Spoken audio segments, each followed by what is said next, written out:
How do I know that, oh, you know what, you just got this 3 days ago from Dr. Smith and had it filled at Pharmacy X.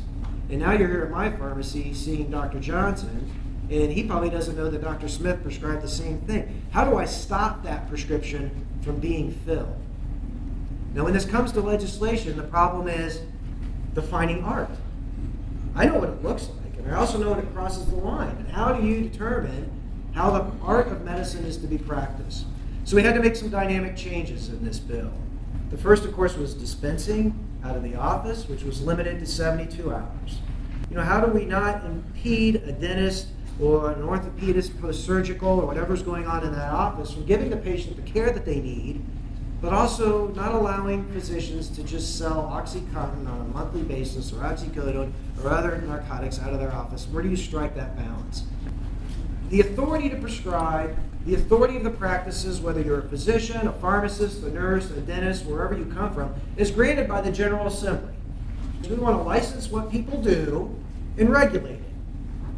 Now, House Bill 93 sets a threshold so that we don't impede general practitioners who still want to treat grandma's osteoarthritis.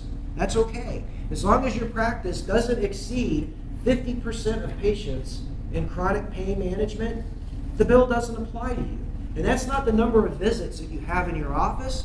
That's your case mix.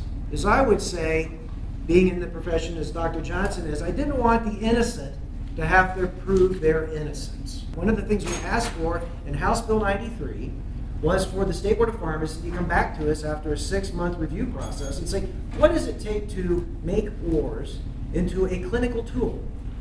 Right now, it's a historic database. It stores prescription information about patients, which you can go and access. So we've worked with the governor's office, the State Board of Pharmacy, with my colleagues in terms of funding to determine where do we put OARRS. Is it going to be a private entity? Is it going to stay in the state of Ohio? And then if it stays in the state of Ohio, where do we park it? Because it's no longer falling just underneath the Board of Pharmacy. We have the Attorney General's office using it. We have law enforcement using it. Dentists, physicians, pharmacists, of course, using it. And then how do we try to make that data into a real-time data set? So society in general benefits from an OARRS system that is a clinical tool that stops bad things from happening in the state of Ohio.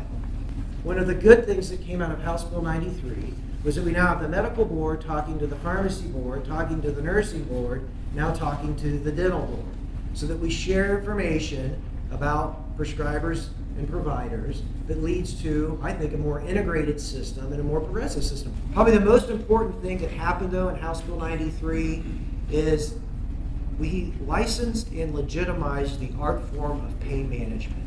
Licensing and setting up a different set of criteria for people that were truly going to be in the art form of chronic pain management, in my mind, was the best thing that came out of House Bill 93 because it legitimized that art form.